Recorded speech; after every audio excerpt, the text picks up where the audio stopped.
Hi guys, welcome back to another video and welcome to my channel if you're new. Hi, my name is Femke and in today's video I will be doing a quick unboxing of the new 2021 advent calendar by Cadillacquer.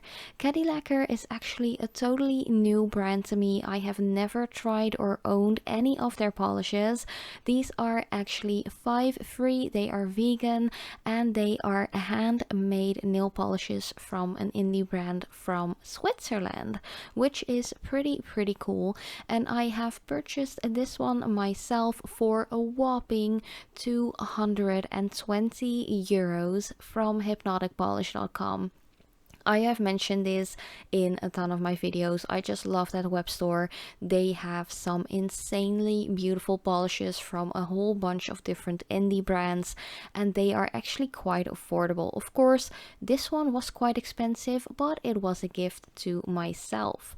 But yeah, if you are new to my channel and you want to see more stuff like this, anything nail polish, nail care and natural nails related, definitely make sure to subscribe if you haven't already and become a part of my little nail family here at YouTube.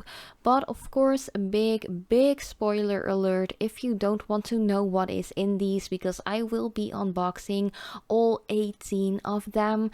Please stop watching and just watch it a little bit every day if you want to see it day by day. But yeah, I'm just going to quit the rambling right here. Of course, if you have any questions or comments or anything like that, let me know in the comment section down below. But for now, I hope you enjoy. I love you so much and I hope to see you in my next video as well.